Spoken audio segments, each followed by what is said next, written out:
Hello, dear students. How are you? Fine. Okay. Today we are going to start the first chapter, the last lesson, by Alphonse Daudet. Alphonse Daudet was a French writer. So before starting, I would like to introduce you about the background of this very story. The background of this very story is Franco-Prussian War. The war was fought between the year 1870 and 71. Franco-Prussian War. In this very war, France was defeated by Prussia. Prussia at that time consisted of Germany, Poland, and some parts of Austria. What happened? When France was defeated, what happens? Prussia became the colonizer, and France became colonized. What happened? As a matter of fact, generally everywhere it is seen, the colonizer tried to impose their culture, their civilization, the way they live, their everything, their food style, their food habit, their lifestyle, everything is imposed on the colony. Same kind of thing happened in this very story. Similar kind of situation is revealed in this very story. The writer Alphonse Daudet, he is an essayist, dramatist, novelist of great repute. Alphonse Daudet is considered to be a very sensitive writer of France. Here, the last lesson moves around three ideas, three themes. The first one, the writer wants to highlight, first point, love for his mother tongue.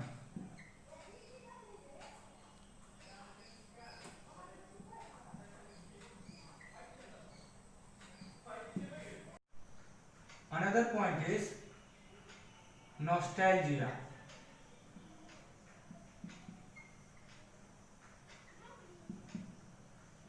And the third one is patriotism.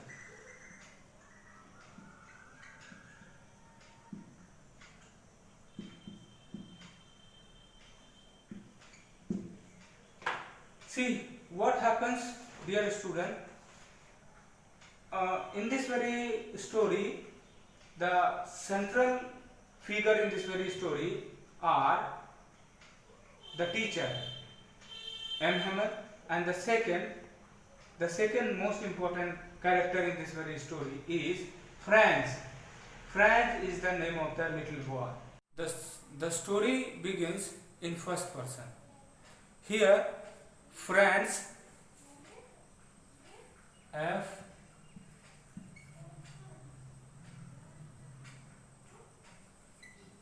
Franz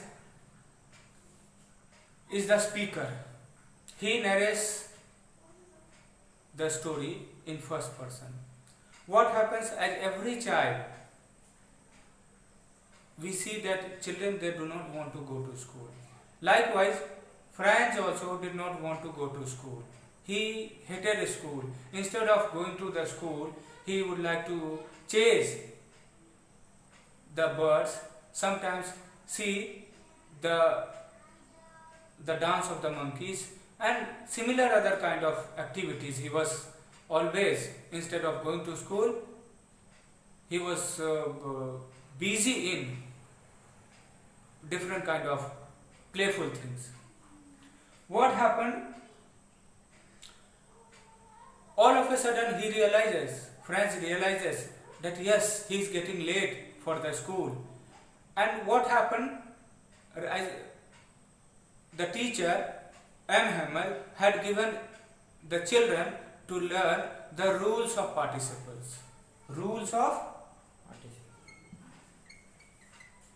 participle.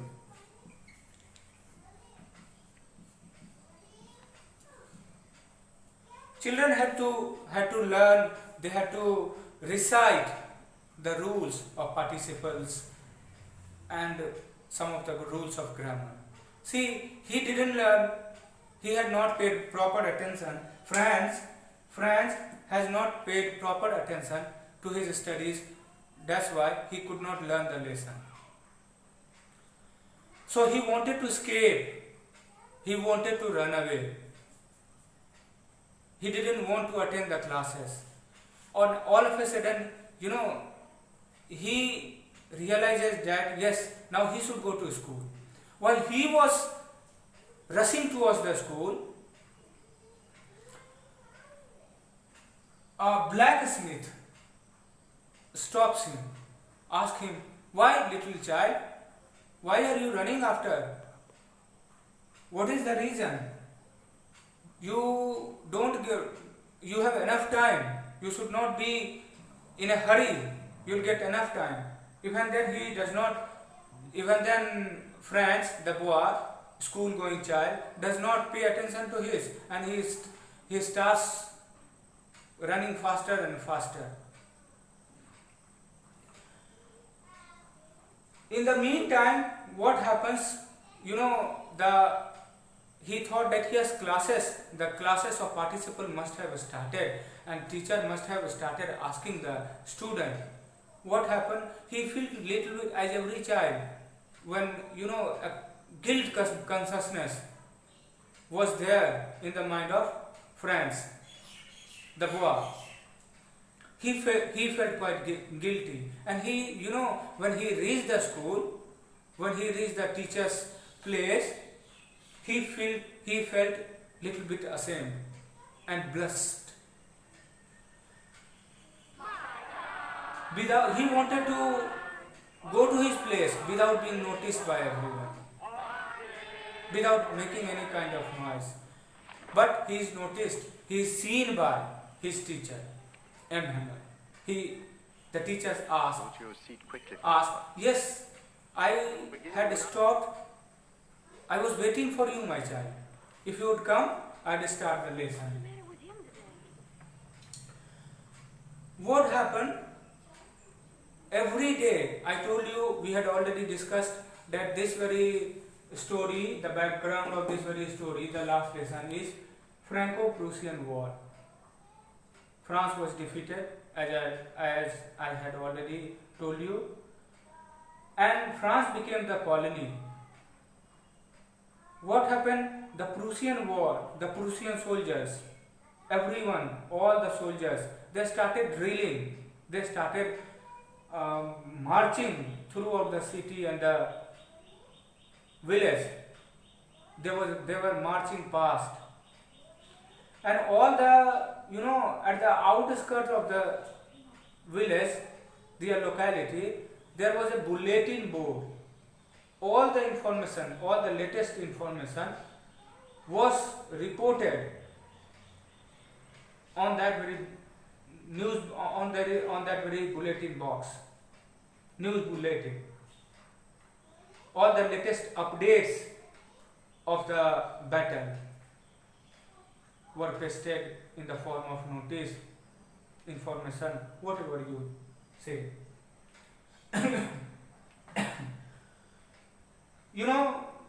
When he enters, all the children, they started their lesson reciting their lesson in unison. All the children, they were, small school going child he was.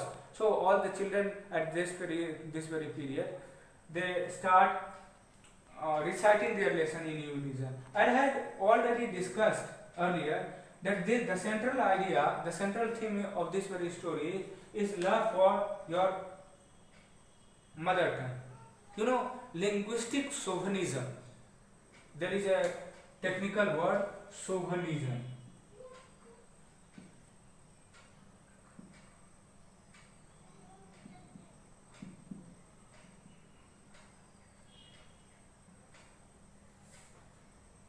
Chauvinism means, you know, regarding, respecting your mother tongue, thinking, honoring your mother tongue, your nation too much.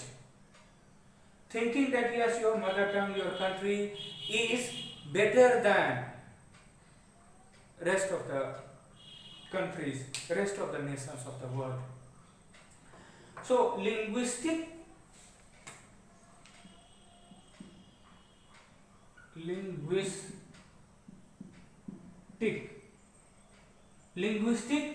chauvinism plays an important role in this very, the central idea of this very, there are three central idea of this very story.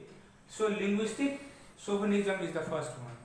Here teacher M. Hamel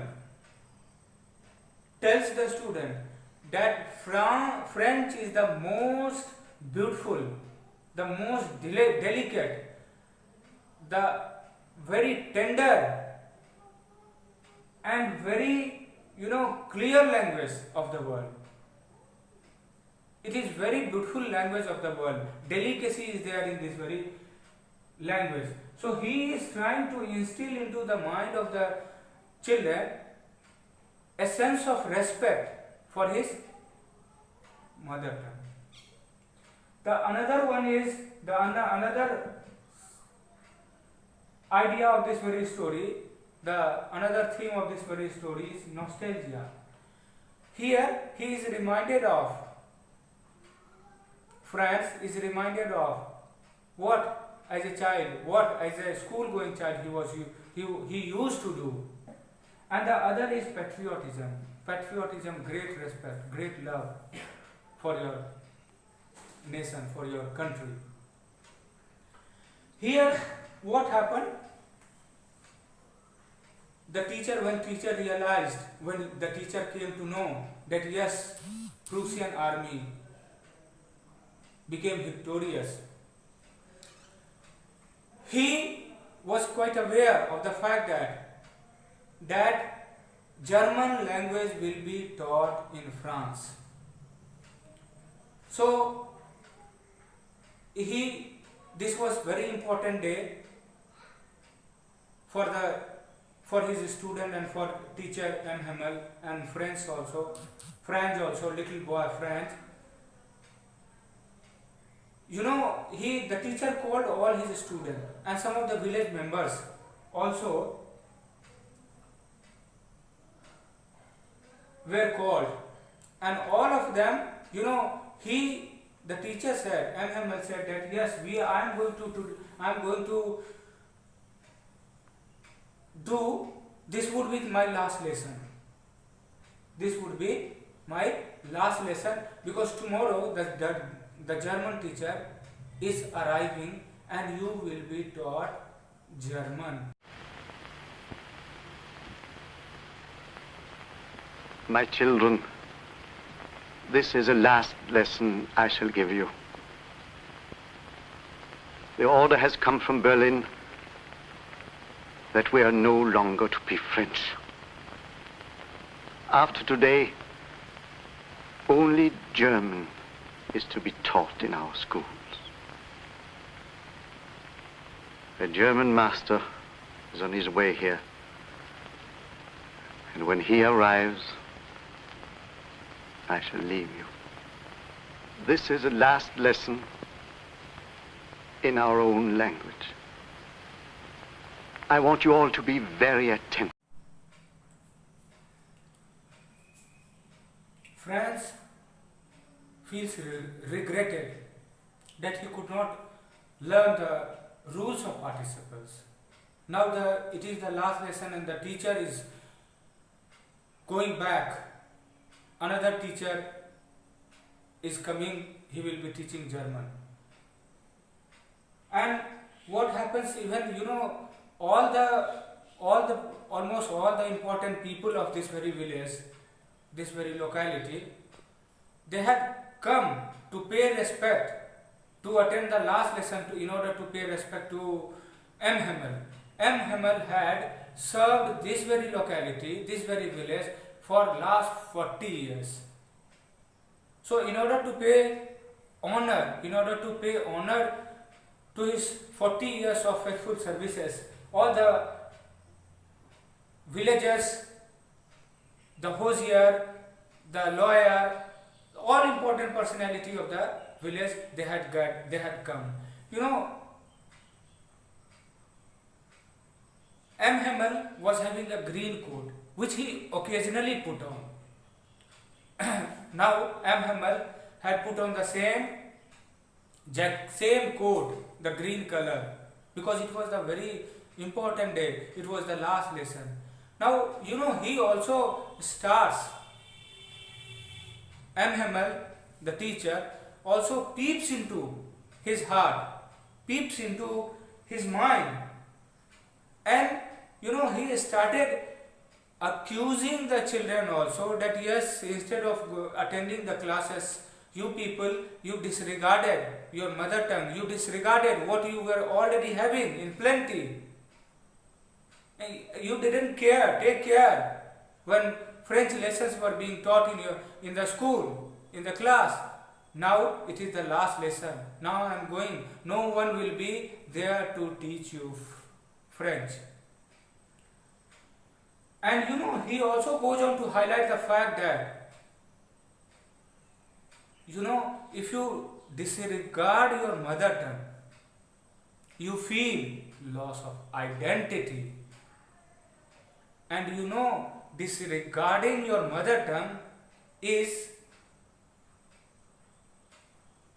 the way it paves you. Disregarding the mother tongue paves way for prison.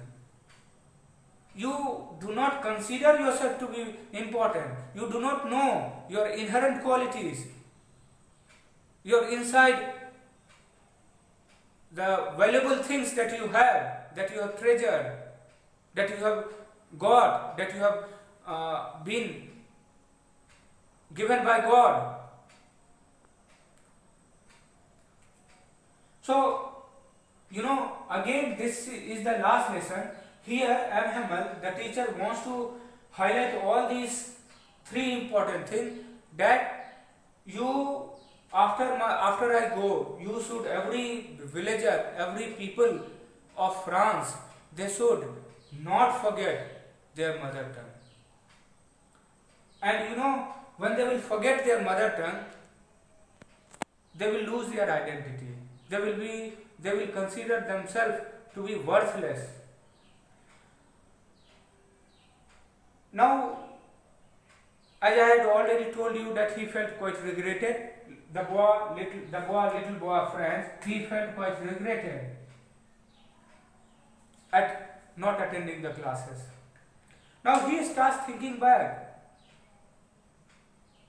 that yes, when the new teacher comes, what happens? He will start teaching German, and he also ponders over that even the animals, even the pigeons, they would coo in French language. This is all kind of, all these kind of ideas goes on in his mind, in the mind of the little boy, Franz. Here, at last, the teacher want to instill an idea of patriotism. People should not forget their mother tongue, their culture, their lifestyle, their food habit. Otherwise, they will consider themselves worthless. After I'm gone. Because when a people are enslaved, as long as they hold fast to their language, It is as if they had the key to their prison. During the Franco-Prussian War, 2 cities of France was handed over to the soldiers of Prussia. They were Alsace and Lorraine. These 2 cities, districts, was now under the control of France, Prussia. Now, the story is about to end. Here, very sensitively he goes on. He also, the teacher M. Hamel, he also feels regretted that yes, sometimes instead of, he is also sorry for not instructing the children the lessons of the French lessons. Sometimes also he also asked the children to do his personal work, some errand.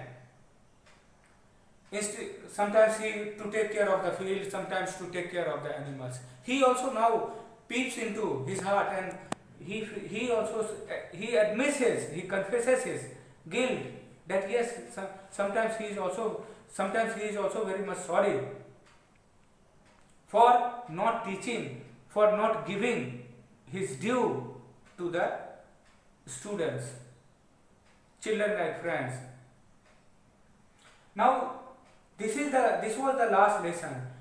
Now he also, friends, little boy friends, today I don't know what happens. He admits, he confesses, the boy himself confesses that, what kind of interest was there today in his mind,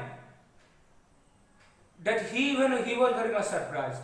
He started listening each and every word of Mr. M. Hamel very carefully. He listened very attentively. He thought that had he paid same kind of attention to the lessons taught by M. Hamel, he would have learned French language. He would have got mastery over it. But he didn't do that. He is very much upset at his actions. Now, the last lesson is about to end. Here, we have already discussed that writer was the teacher M. Hamel. Teacher here is the mouthpiece of Alphonse Daudet. Before the end of his class, before the end of his last lesson, today he writes one French word, vive la France. It does mean long live the France, because now the French city is under the control of Prussia, and he wishes that the country should live long. And at last, very sensitive, very, from his core of heart, he cannot express his sorrow through words. Words fail to describe his sorrow, his feelings, his emotions. And before, at last, just when the class is going to end, at this very juncture, the very, very important point he writes, the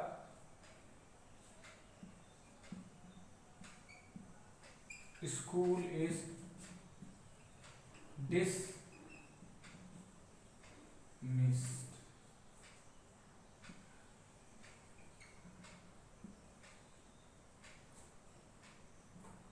You may go now. School is dismissed. You may go now. That's the end of the lesson. Thank you.